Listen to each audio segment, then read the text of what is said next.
idea of performative play is definitely something that's interesting. I guess like where I've sort of done it the most is probably Rock Band and Guitar Hero. Right. Where But sometimes you just sort unfortunately, the of game system's unable to read the flourishes that you're adding to that.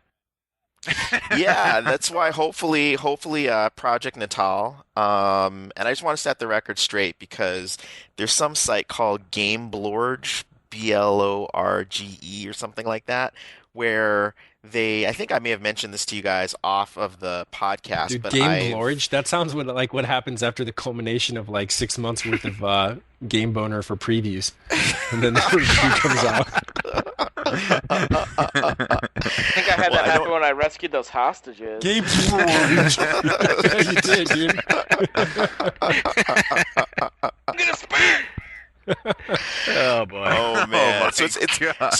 It's a site that's based in the UK that writes. I guess they do news previews, that kind of stuff. And I just started my column for fastcompany.com on games called Dialogue Tree. It'll basically be Q&As with people in the game industry, and with a focus somewhat on innovation, because that's what Fast Company's interested in is innovation. So the editor of the site, Noah Robichon, and I have been friends for a long time, and he asked me to do it, and I said, yeah, this sounds like fun. So the first interview that went up was an interview I did with Reggie Fils-Aimé, the CEO of Nintendo of America, an interview that I conducted at E3.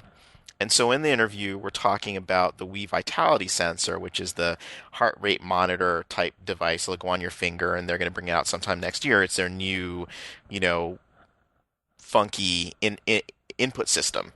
And as they were writing about this thing on Gameblorge, they're referring to my Q&A with Reggie. They refer to me as the guy who called Project Natal racist.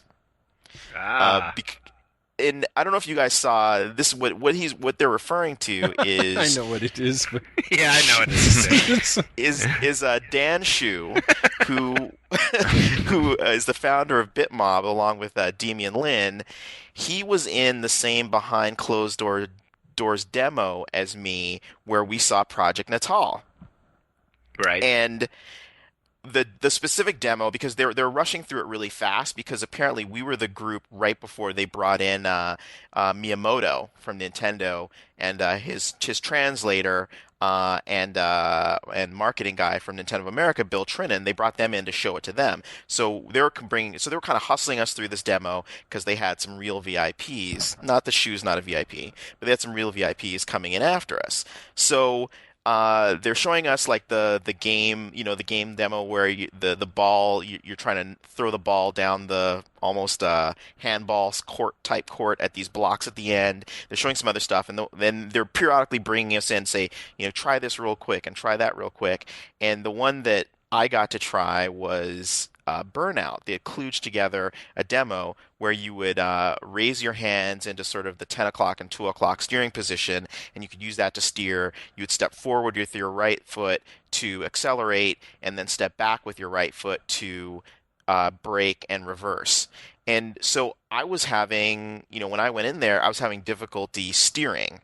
And they had an inset in the like a picture in picture that was showing a heat map sort of view of what the camera was seeing, and I could definitely see that like my where my hands were, were sort of shining more brightly, so it was clearly picking it up. And my guess was it was just sort of calibration issues. It's pre-alpha software, so it's calibration issues from me jumping in right after someone. So anyway, I never wrote about this because I wasn't covering this for anyone, but Shu wrote about it and wrote about the fact that I had tried this and had some difficulty. And then I think it was IGN message board picked it up with the headline, not IGN, on IGN message board picked it up with the headline, "Is Project Natal racist?" And then it got picked up on GAF, and then it was off to the races, and everyone was writing about this thing. And these guys thought that I had said it when which is this is my rad. first public I think statement. everyone picked it up too because wasn't there something on a popular television show that was more or less just the exact same scenario, but with some other piece of technology? Yeah, wasn't it what was the show that got oh man, I'm like losing it. Arrested, was it Arrested Development? That Or sounds like the one that they're saying. Yeah. yeah, so there was something similar that had happened, but the thing that was also sort of funny is that the person which Shu didn't pick up on, probably because he didn't know the guy, but also in the demo with us were the head of the ESA and their head of PR. And the head of PR's name is Rich Taylor, and Rich Taylor is black. And he tried the Burnout demo just before me and had no problems with it. So I don't know, like, was it and keep in mind, Shu was not irresponsible in his reporting. He reported exactly what happened, and what he said was he didn't know whether it was my dreads or calibration, but I was having difficulty with it. And I like could the have idea that been- Natal has a problem with dreads. Like, that would be awesome. Look, it could How entirely did you be feel, dude? Were my you just like, beautiful, luxurious dreadlocks that caused this problem. I'm willing to concede that, but he didn't say it was racist. I didn't say it was racist. But now, through the telephone of the internet, and of course, because they're doing something on something I wrote, but throwing out this aside, no one thinks like, hey, let's just make sure this is what actually happened.